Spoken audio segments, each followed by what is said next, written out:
just being the best in the world. I agree Messi probably has more natural ability, but for this guy to do what he's done day in, day out, and to keep that kind of discipline, to stay at the top of his game for 15 years, for me, that is the epitome of professionalism and discipline and what mindset can do to an individual. Every time he plays, people know that something special could happen.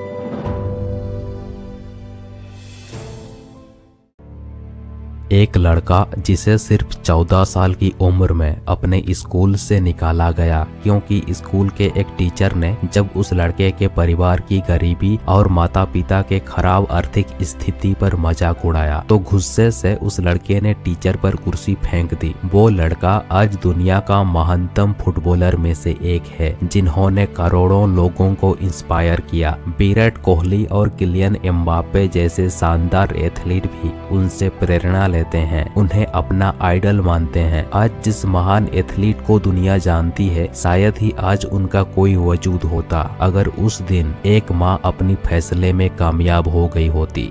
तो ये कहानी शुरू होती है 1960 के दशक के अंत से। एक पिता को मिलिट्री सर्विस में जाने के लिए मजबूर किया गया। वो महीनों तक अफ्रीका में लड़ते रहे। एंगोला की कॉलोनी को पोर्चुगल से स्वतंत्रता की मांग करने वाले स्थानीय लोगों से एक अप्रिय युद्ध लड़ना पड़ा। वहाँ सैनिकों की स्थिति बहुत भयानक थी। उनके पास ना तो पीने के लिए पानी था और ना ही खाने के लिए भोजन। सैनिकों को अक्सर भूखे रहने के लिए छोड़ दिया जाता। वहाँ के स्थानीय नदियों का पानी भी पीने लायक नहीं बचा था। इससे भी बदतर उन्हें अफ्रीका में पाए जाने वाले खतरनाक बीमारियों का सामना करना पड़ रहा था। बीमारी पूरे कैंप में फैल चुकी थी। इन्फ्लुएंजा, मलेरिया जैसे बीमारियों से मर रहे थे। कंपकंपाती ठंड, मलेरिया, बुखार से पीड़ित बीमार सैनिक बिस्तर में पड़े रहे, हफ्तों तक चलने में असमर्थ। आखिरकार ये युद्ध उन्होंने एंगोला से हार गया और एक हार हुई थी उस दिन उन सैनिकों पर अत्याचार जो उन्हें मानसिक रूप से अपाहिज बना दिया था। सेवा करने के बाद एक टूटा हुआ व्यक्ति घर लौटता है, अपना देश एक अलग पोर्चुगल की खोज में। युद्ध के कारण यहाँ आर्थिक तंगी आ चुकी थी।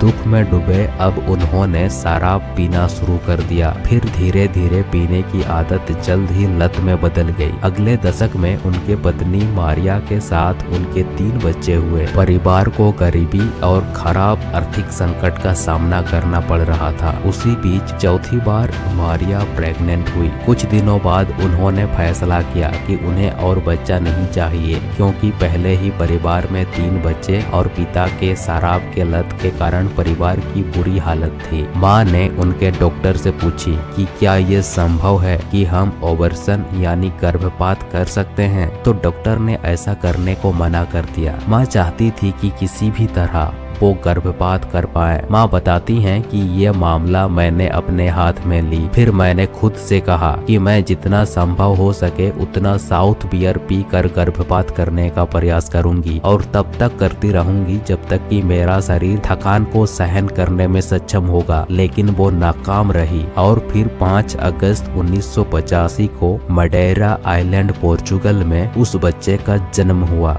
क्रिस्टियानो रोनाल्डो डोस सेंटोस अवेरो। ये नाम उनके पिता के फेवरेट एक्टर और अमेरिका के पूर्व प्रेसिडेंट रोनाल्ड रेगन पर रखा गया। उनका बचपन बहुत गरीबी में ही बीता। पिता नगर पालिका में माली का काम करते और माँ खाना बनाने का काम करती। रोनाल्डो अपने 4 भाई बहनों में सबसे छोटा था।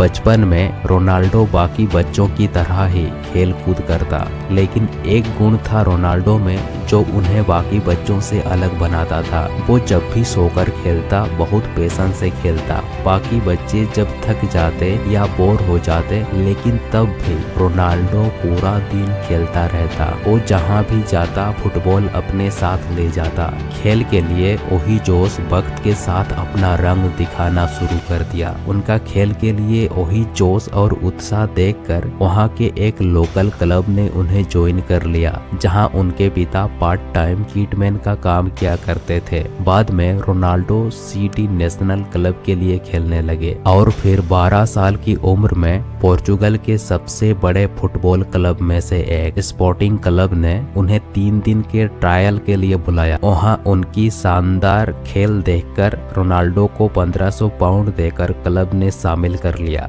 12 साल की उम्र में भी रोनाल्डो सबसे ज्यादा ट्रेनिंग करते, सबसे ज्यादा मेहनत करते। जब दूसरे प्लेयर ट्रेनिंग के बाद चले जाते तो रोनाल्डो अकेले ट्रेनिंग करते और हर दिन अपनी गलतियां सुधारते। रोनाल्डो बताते हैं, उस वक्त मुझे पढ़ाई में बिल्कुल मन नहीं लगता था, मैं हमेशा बस खेल के बारे में सोचता रहता। एक दिन मैं स्कूल के क्लासरूम में स्टडी कर रहा था, तभी एक टीचर ने सभी स्टूडेंट के सामने मेरे परिवार की गरीबी और मेरे माता पिता की खराब आर्थिक हालत पर मजाक उड़ाया। उन्होंने बेइज्जती की। तब मुझे गुस्सा आया तो मैं गुस्से से उन पर कुर्सी फेंक दी। फिर मुझे स्कूल से निकाल दिया गया। रोनाल्डो 6th क्लास के बाद आगे की पढ़ाई नहीं कर पाए। उस 14 साल की उम्र में भी रोनाल्डो को अपनी काबिलियत पर पूरा भरोसा था। वो कहते हैं, मुझे यकीन था कि मैं कम से कम सेमी प्रोफेशनल फुटबॉलर तो बन ही सकता हूँ। रोनाल्डो कहते हैं, तो ये बात मैंने अपनी माँ को बताया कि माँ,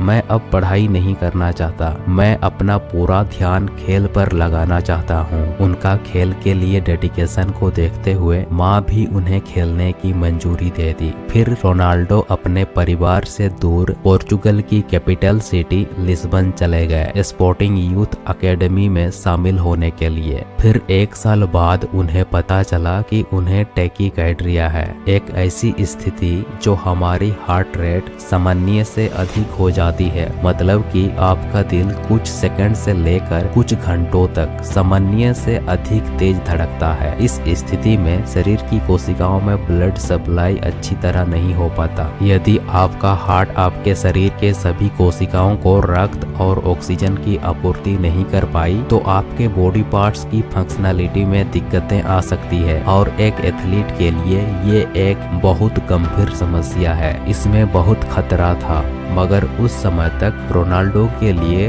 तो फुटबॉल सिर्फ एक खेल ही नहीं था, उनके लिए सब कुछ था। फिर उन्होंने सर्जरी कराने का फैसला किया। सर्जरी करने के घंटों बाद उन्हें अस्पताल से छुट्टी दे दी गई और कुछ दिनों बाद रोनाल्डो दोबारा अपना ट्रेनिंग शुरू कर दिए। फिर 16 साल की उम्र में उनकी जबरदस्त ड्रिबलिंग स्किल को देखकर क्लब के टीम मैनेजर ने उन्हें स्पोर्टिंग यूथ टीम से फर्स्ट टीम में प्रमोट कर दिए। बाद में रोनाल्डो एक ही सीजन के अंदर under 16, under 17, under 18, B team और फिर ए टीम तक पहुंच गए। इतने कम समय में यहाँ तक पहुंचने वाले रोनाल्डो पहले खिलाड़ी बन गए। फिर 1 साल बाद 2002 को रोनाल्डो ने ब्रागा के खिलाफ खेलते हुए प्रीमियर लीग में डेब्यू किया और अगले ही मैच में रोनाल्डो की टीम ने मॉरिशस को 3-0 से हरा दिया, जहां रोनाल्डो अकेले 2 गोल दागे। 2002 और 3 सीजन के दौरान क्रिस्टियानो का खेल काफी बेहतर हो चुका था। रोनाल्डो की शानदार प्रदर्शन की वजह से उनके नाम का चीख बार्सिलोना और मैनचेस्टर यूनाइटेड जैसे बड़े क्लब तक पहुंच चुकी थी। बड़े क्लब उन्हें अपने साथ ज्वाइन करने के लिए बेताब थे। फिर अगस्त 2003 में जोस एल्बार्डे स्टेडियम की उद्घाटन में रोनाल्डो की टीम ने मैनचेस्टर यूनाइटेड को हरा दिया। मैच खत्म होने के तत्काल बाद मैनचेस्टर यूनाइटेड के मैनेजर एलेक्स फर्गुसन ने रोनाल्डो से प्रभावित होकर उन्हें 12.24 मिलियन पाउंड देकर मैनचेस्टर यूनाइटेड में शामिल कर लिया। मैनचेस्टर यूनाइटेड आने के बाद 2005 से रोनाल्डो को मैचेस में ज्यादा समय और मौके दिए जाने लगे, पर फिर उसी साल ही रोनाल्डो को सबसे ज्यादा सपोर्ट करने वाले उनके पापा की मृत्यु हो गई। पिता को शराब की लत थी, वो पिछले कई दिनों से बीमार थे। रोनाल्डो ने किसी तरह खुद को संभाला और वो अच्छा खेल दिखाते रहे। फिर 2005 में ही रोनाल्डो की मां की तबीयत भी खराब रहने लगी। टेस्ट के बाद पता चला कि उनकी मां को कैंसर है। रोनाल्डो को डर था कि कहीं मां भी उन्हें अकेला छोड़कर ना चली जाए। इसी बीच उनके बड़े भाई भी ड्रग एडिक्शन के शिकार हो चुके थे। परिवार की पूरी जिम्मेवारी परिवार के सबसे छोटे बच्चे रोनाल्डो पर था। उन्हें जब भी खेल से वक्त मिलता वो इंग्लैंड से घर आ जाते। मुश्किल हालातों में भी जब माँ की इलाज चल रही थी तो वो पूरा समय अपने माँ के साथ ही थे। फिर 2006 में सितारों से भरी मैनचेस्टर यूनाइटेड के ड्रेसिंग रूम में रोनाल्डो ने ये ऐलान कर दिया, मैं दुनिया का बेहतरीन फुटबॉलर बनना चाहता हूँ। और मुश्किलों के बावजूद रोनाल्डो ने अगले सीजन 2007 में मैनचेस्टर यूनाइटेड के लिए जबरदस्त प्रदर्शन किए। उन्होंने मैनचेस्टर यूनाइटेड के लिए सबसे ज्यादा 42 गोल किए। उस साल रोनाल्डो ने Ballon Dior, FIFA world player of the year और भी कई सारे अवार्ड जीते। 2009 और 10 सीजन से पहले रोनाल्डो रियल मैड्रिड के साथ शामिल हो गए। उस वक्त रोनाल्डो सबसे महंगे प्लेयर थे। रियल मैड्रिड ने उन्हें 94 मिलियन यूरोस देकर अपने साथ शामिल कर लिया और फिर अगले ही सीजन में रोनाल्डो ने खुद का ही रिकॉर्ड तोड़ दिया। उस सीजन में उन्होंने 60 गोल किए और ये उस वक्त का खुद का सबसे हाईएस्ट गोल स्कोर था। रियल मैड्रिड के साथ खेलते हुए रोनाल्डो ने 292 अपीयरेंस में 311 गोल किए और 2013 से 2018 तक चैंपियंस लीग में रियल मैड्रिड लगातार 4 बार चैंपियन बना और रोनाल्डो टॉप गोल स्कोरर थे। उन्होंने वहां और भी कई नई टूर्नामेंट जीते और कई नए रिकॉर्ड बनाए। रोनाल्डो को जितना ज्यादा प्यार फुटबॉल से है वो उतना ही प्यार अपने देश से भी करते हैं। 2016 में पोर्चुगल वर्सेस फ्रांस के बीच यूरो लीग का फाइनल मैच था।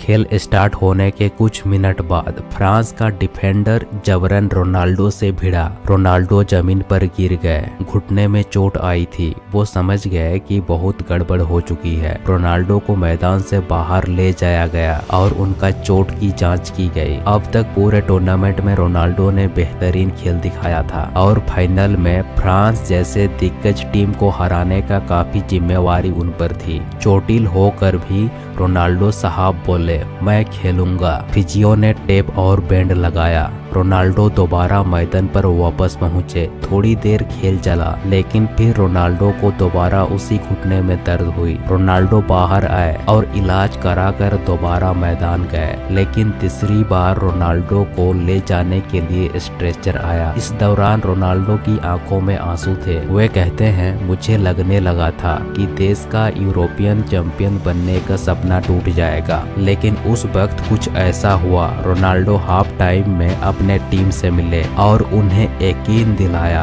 कि अगर मिलकर लड़ा जाए तो हम किसी भी टीम को हरा सकते हैं। रोनाल्डो की इस एटीट्यूड ने टीम में एक नया जोश भर दिया। इतना ही नहीं, मैच के सेकेंड हाफ में रोनाल्डो ने असिस्टेंट कोच का काम किए। मैदान के साइड लाइन से लंगड़ाते हुए टीम को लड़ने के लिए प्रोत्साहित करते रहे और जब मैच खत्म हुआ तो पोर्चुगल 1 गोल से फ्रांस से जीत चुका था। आखिरी सीटी बजते ही टीम दौड़कर रोनाल्डो को गले लगा लिया। उस दिन लोगों ने रोनाल्डो के अंदर फुटबॉल के लिए पैशन और देश के लिए प्यार देखा। उन्होंने दिखा दिया कि चाहे परिस्थिति कैसी भी क्यों ना हो, अगर टीम साथ है तो बड़ी से बड़ी गेम भी जीती जा सकती है। ये एक महान खिलाड़ी की दहाड़ थी।